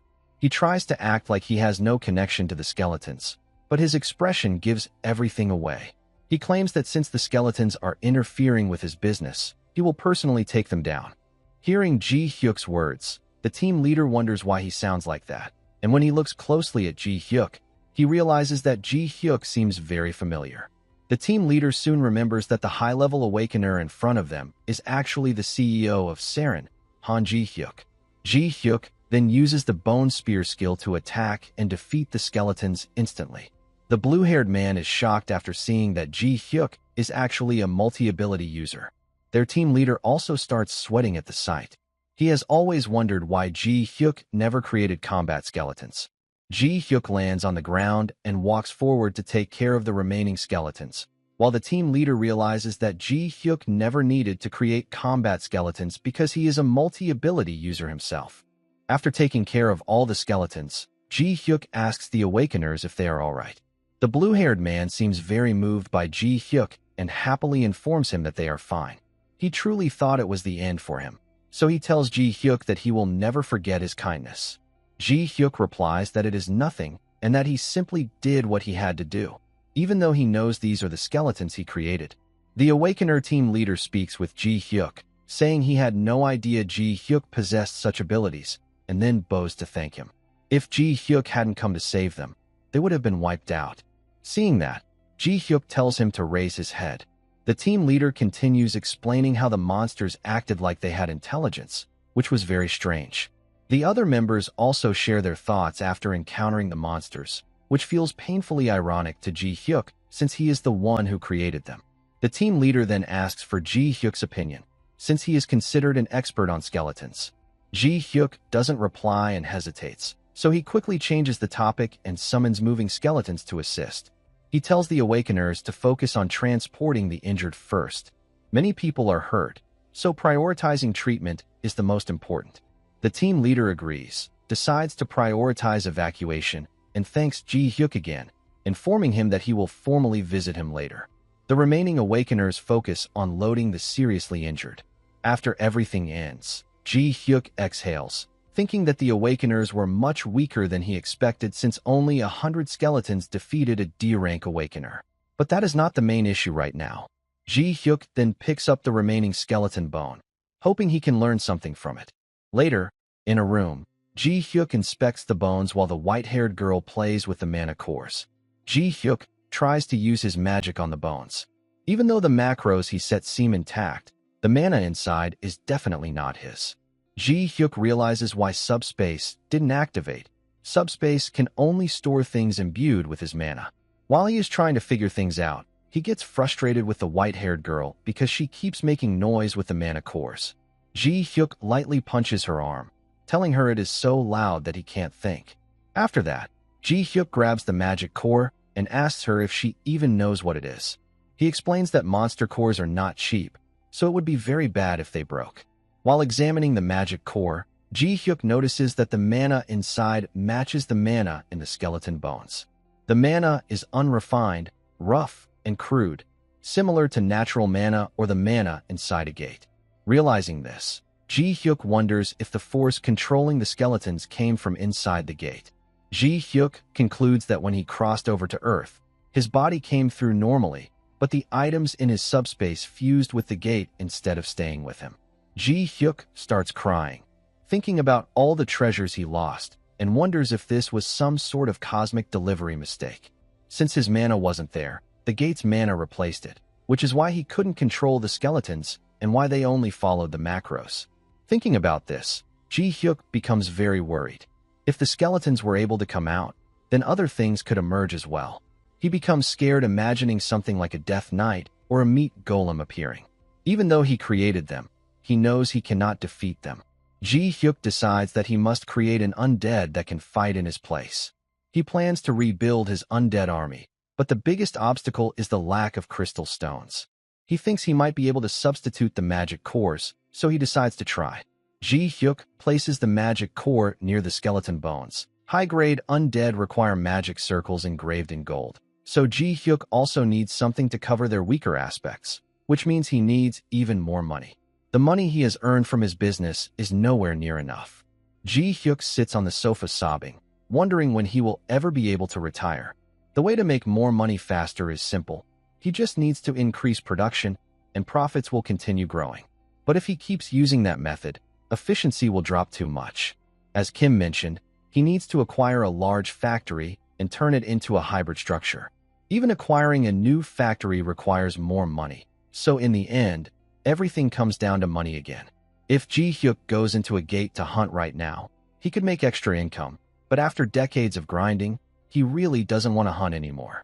Despite that, Ji-hyuk knows he still has to hunt because of the current situation. Just as he is about to leave, he gets a call from someone.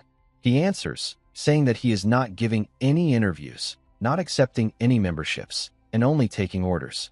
The person on the phone tells him that he isn't calling for any of those reasons and introduces himself as Park Woo-jin, the team leader of the emergency response team.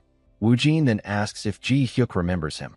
Ji-hyuk recognizes him and nervously asks about Woo-jin's condition. Woo-jin explains that he was discharged from the hospital today and wanted to thank Ji-hyuk on behalf of his team members, then asks if it would be alright to visit. Ji-hyuk agrees and sends him the location. He goes outside the building to meet Woo-jin, who arrives in a shiny red car. Woo-jin steps out. He is a D-rank awakener and the team leader of the emergency response team. He walks over to Ji-hyuk, thanking him again for saving them back then. Woo-jin then asks if he is disturbing Ji-hyuk while he is busy.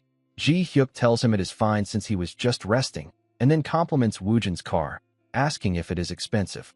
Woo-jin confirms that it is very expensive, and he actually had to overextend himself to buy it. But as an awakener, he couldn't just drive any car. Hearing that, Ji-hyuk asks if awakeners buy a lot of cars.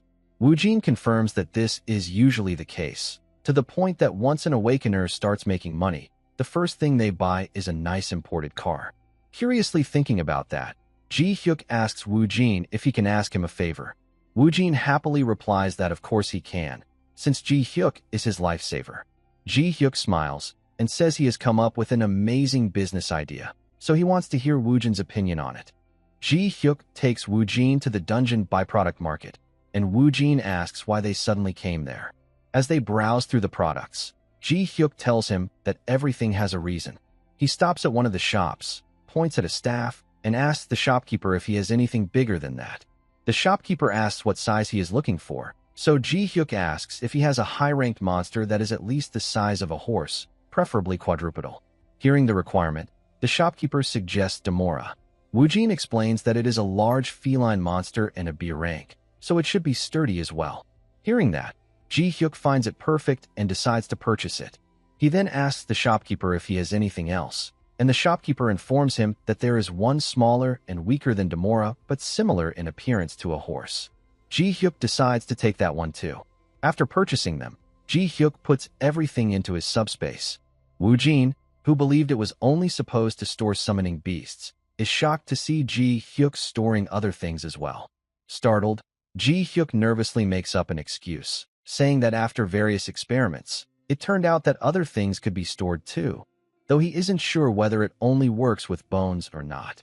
Woo-jin finds this suspicious because Ji-hyuk collected all the fragments last time as well, but he decides to stop thinking about it. Ji-hyuk then asks the shopkeeper for the total cost of the products. Afterward, they return to the factory, where Ji-hyuk tells Woo-jin that his role is crucial now. Woo-jin agrees to help with anything Ji-hyuk needs. Ji-hyuk opens his subspace, ready to test the new creature. It is a beast-type skeleton monster. Because of its intimidating build, Woo-jin mistakenly thinks Ji-hyuk wants him to fight it, so he takes off his jacket and gets into a battle stance, determined to do his best. He recalls that Demora is a B-rank monster, so he knows he wouldn't stand a chance with his current skills, but he assumes Ji-hyuk will make it go easy on him. Instead, Ji-hyuk smiles mischievously and tells Woo-jin to ride it. Woo-jin is completely confused and asks again, unsure if he heard right. Seeing this, Ji-hyuk realizes there is no saddle, so he quickly creates one and excitedly tells Woo-jin to try riding it. Woo-jin hesitates, but Ji-hyuk reminds him that he agreed to help, leaving him no choice. He gets on the Demora, but the ride makes him extremely sick. Seeing this, Ji-hyuk decides to adjust Demora's seat and asks Woo-jin to try again. This time, the ride feels much more stable and comfortable. Ji-hyuk likes that review and asks if they should test it at running speed. After the test, Ji-hyuk asks for final feedback, and Woo-jin replies that he thinks it could be used for everyday riding. Ji-hyuk is pleased with that response and decides to stop adjusting it for now. Woo-jin gets off and asks if it is a combat-type summoned beast. His eyes sparkle as he says that if someone rides it, it could definitely help in combat.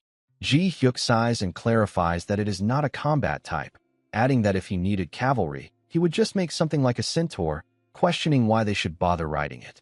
Ji-hyuk introduces the Demora as a product made specifically for riding and reveals that he plans to create and sell it. Hearing that Ji-hyuk intends to sell these beasts, Woo-jin asks again for confirmation, and Ji-hyuk tells him to wait because the customization isn't finished yet. Ji-hyuk then uses his magic to upgrade the appearance of Demora. After finishing the model, he asks Woo-jin if it looks alright.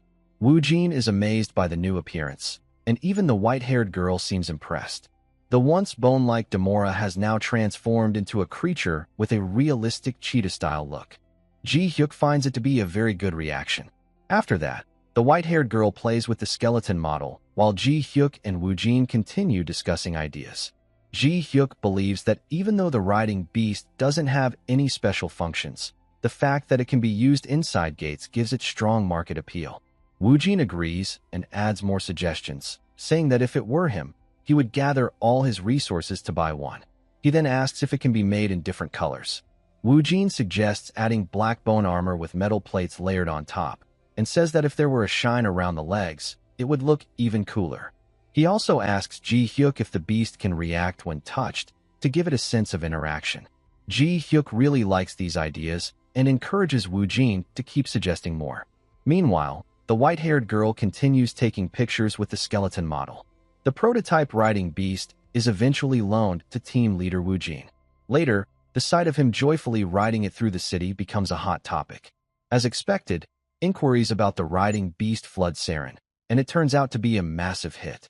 Woo-jin happily tells Ji-hyuk that the riding beast has now become an eye-catching moving machine. Ji-hyuk is pleased and then asks Woo-jin if he can extend his vacation a little longer, promising him a 30% discount when he purchases the riding beast later. Woo-jin immediately agrees and uses the rest of his leave days after hearing that offer. Ji-hyuk decides to start designing custom options, beginning with the armor and glowing eyes. While he is working, the blue-haired man walks in and announces that he has completed all the line adjustments Ji-hyuk ordered. However, he becomes shocked when he sees the riding beast sitting there. He stares at it in awe, excited to see an undead riding beast he never imagined he'd witness in real life. Team leader Beck arrives as well, so Ji-hyuk invites him to help with the design since they are about to begin working on the custom options. Beck asks if he is really allowed to join, and Ji-hyuk confirms he can. Hearing that, Beck becomes highly motivated. He grabs a pen and starts designing, suggesting a silver base that matches the bone color along with similar metallic decorations. He draws everything on paper and then asks Ji-hyuk for his opinion. Ji-hyuk thinks the design looks refined and elegant, so he likes it. Woo-jin comments that the design seems too delicate and says that a riding beast should look powerful at first glance.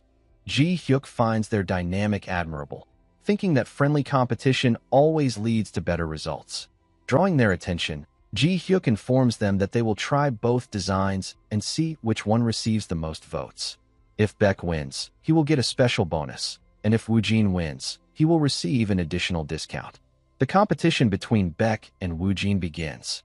As expected, Ji-hyuk has successfully lit the fire between them, and they both get to work enthusiastically.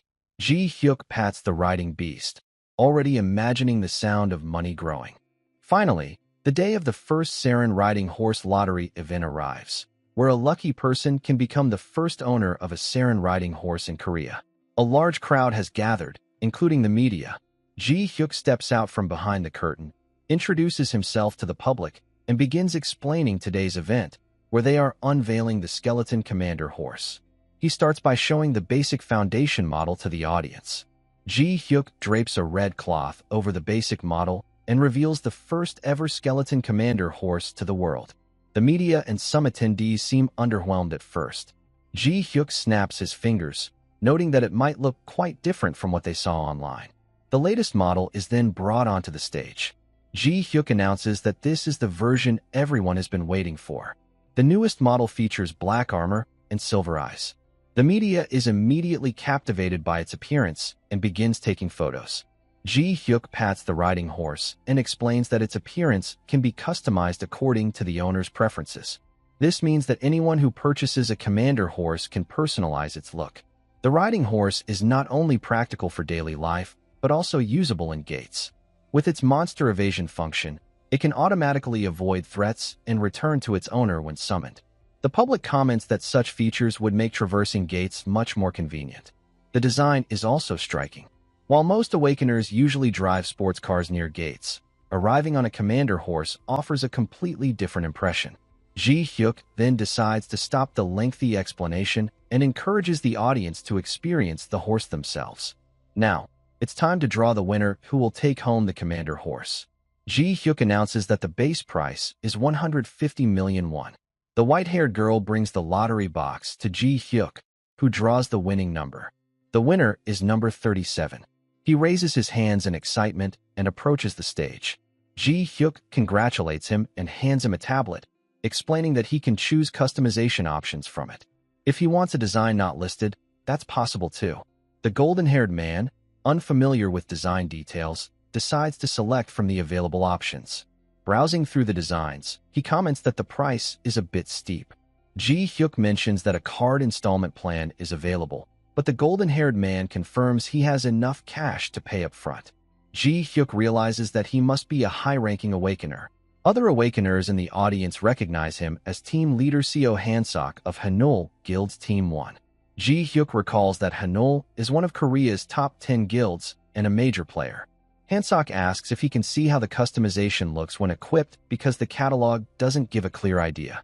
Ji Hyuk explains that once equipped, the horse is considered used, so they cannot do that, but he can show the parts separately. He calls the manager to bring the components. Glowing eyes on both sides worth around 30 million won, a silver armor set worth 150 million won, a golden aura worth 50 million won, and 2 pairs of golden claws worth 20 million won. Beck is pleased that the customer chose his design, while Woo Jin feels defeated. Hansok then asks if his initials can be engraved with the glow effect on both sides. Ji Hyuk informs him that each additional glow costs 10 million won, so engraving both sides would total nearly 700 million won. Since Hansok cannot afford that immediately, he asks if it can be added later, and Ji Hyuk confirms that the factory can do so. Hansok instructs Ji Hyuk to put the letter S on both sides for now and add a small one on the forehead. After adding the options, the total price comes to 1.5 billion won, including the base price of 7 billion won. Once everything is explained, Ji Hyuk registers the riding horse for Hansok and instructs him to extend his hand toward the horse's head. Hansok follows the instructions. The magic circle binding appears, and ownership of the horse is officially transferred to him.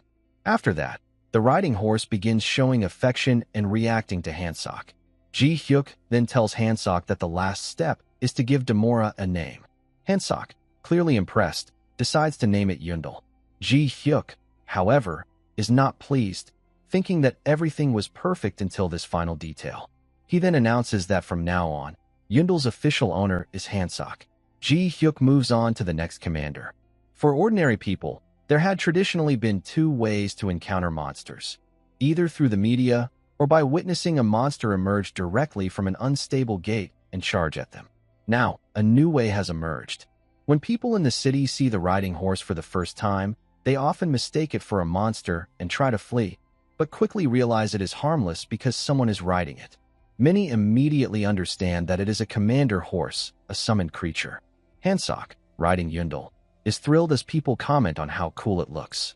The S, engraved on its forehead, immediately identifies him as Hansok, a hunter from Hanul Guild. Hansok enjoys the attention and happily tells Yundel to relax. The public is even more impressed by the horse's gestures, and curiosity spreads as many begin wanting to ride it. When Hansok returns to his guild, his team members gather around, surprised. One comments that although they have dealt with many Democrats before, this one feels completely different. Hansok proudly introduces its name as Yundel. Curious, a teammate asks if they can pet it, having heard that Yundel can show affection. Hansok explains that it is reserved for registered owners only. The guild leader, Kim Hanol, arrives and compliments Hansok on his new ride. He inspects Yundel and notes that it is wearing armor on the outer layer. Hansok tells Yundel to rest, but Hanol insists on a closer inspection. Hansok hesitates, asking what Hanol intends to do. Hanol reassures him that he only wants to look. Hansok asks again, confirming if Hanol is really just going to observe. Hanol nods and begins inspecting Yundel, commenting on its sturdy build. Suddenly, Hanol says that from videos, it seems the armor can be customized, so he decides to try removing it. Hansok is startled and tries to stop him, asking what he is doing. Ignoring him, Hanol continues, applying more force when it doesn't budge. Hansok rushes toward him, shouting that the armor is not removable, but Hanol does not listen and ends up breaking it. Hansok is furious, calling out Yundel's name in anguish. Hanol asks why the armor came off, and Hansok angrily explains that he had already said the design was one piece. But Hanol didn't listen and tore it off before he could intervene. Hanol, now nervous, apologizes and asks if Hansok wants him to provide a replacement. This irritates Hansok further, as a new one would not be Yundel. Hanol then offers to repair it, and Hansok yells at him to have the guild master handle it instead. Hanol agrees, taking full responsibility for fixing the armor. Afterwards, Hansok orders Hanol not to touch Yundel or its armor without first consulting Ji Hyuk. He finally relents this time, understanding the guild master's position, but warns that if another incident occurs, he will leave the guild immediately. The commander mounts sold successfully, earning an average profit of hundreds of millions per unit, and all of Ji Hyuk's worries vanished instantly. However, he soon received news that the first ever sold commander mount had returned to him completely destroyed. To think that the very first commander mount, the foundation of such grand plans, would be ruined after just a few days. Hanol, worried, asked Ji Hyuk if the mount was reparable. Ji Hyuk grabbed the torn bones, inspected them, and confirmed that it could be repaired, but it would be expensive. Given the level of damage, they would need to find matching bones and replace everything because the current bones were shattered. Hanol became very worried and frustrated, saying it meant that the entire Yundel would have parts from a different body. Ji Hyuk wondered why he was acting so anxious, noting that a bone is just a bone. Hanol remained concerned, explaining that if Hansok found out about replacing the entire skeleton, he would be furious. Ji Hyuk suggested gluing the broken pieces together, but warned that since it was already shattered, it would break even more easily next time. Hanol felt relieved at the suggestion and told Ji Hyuk to wait while he called Hansok. He informed him of everything that had happened, and after deciding, Hanol relayed Hansok's request to restore Yundel to its original state, as he had grown very attached in just a few days. Ji Hyuk accepted the order and informed Hanol that the repair would cost around 50 million won, which was necessary to maintain the mount's durability. Hanol confirmed that money was not an issue and begged Ji Hyuk to take good care of it. After accepting the order, Ji Hyuk asked Hanol how Yundel had been destroyed, saying that even if it had been hit by a speeding car, it wouldn't have ended up like this. Hanol hesitated but admitted that he had more or less torn it apart himself. Ji Hyuk didn't understand, wondering what he meant. Hanol explained that he had seen a video online where bones automatically assembled into armor, snapping into place perfectly. Thinking that it would be perfect for him, he had tried it, but things went wrong, and Yundel was destroyed. Hanol then asked if it was possible to make armor for humans too. Ji Hyuk didn't understand at first, so he asked why anyone would need armor for a human. Hanol explained that it would fit perfectly on his arm and revealed his ability of gigantification, which allows him to grow up to about 10 meters. However, equipment has always been a problem, so he can't stay in his giant form all the time. Hearing this, Ji Hyuk suggested making the armor from stretchable material. Hanol confirmed that he was already using such a material but hesitated to wear it. Ji Hyuk decided to see it for himself rather than rely on explanations. Hanol asked if Ji Hyuk wanted to see it immediately, and Ji Hyuk explained that if he was going to make armor for him, he needed to see it firsthand. Hanol hesitated but eventually agreed to show it to Ji Hyuk. The white-haired girl joined them, and after making up his mind, Hanol activated his ability. He was extremely embarrassed and the white-haired girl tried to make a video but stopped when Ji-hyuk told her to. He also instructed Hanul to stop the gigantification. Ji-hyuk then explained that Hanul didn't actually need highly defensive armor. Hanul changed into new clothes and agreed, saying that he only needed something to cover his body, not attract attention. Even with a good physique, he didn't want to be a public spectacle. Ji-hyuk agreed, and Hanul continued, asking if Ji-hyuk understood what it felt like to fight in a skin-tight blue suit while everyone else wore cool armor. Ji-hyuk sweated, realizing this was something he had never wanted to experience.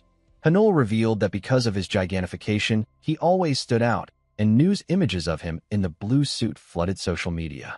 The situation was so embarrassing that he couldn't go outside, and even his daughter was ashamed of him at this point. That is why Hanul had always dreamed of clothing that could freely adjust to his body size. He told Ji-hyuk that having armor functionality would be nice, but was not essential. He was willing to pay whatever it took and asked Ji-hyuk again if he could make it for him. Ji-hyuk had initially planned to make money by selling commander mounts, but he thought this armor request wasn't a bad opportunity either. Perhaps it could help him build rapport with an S-rank awakener.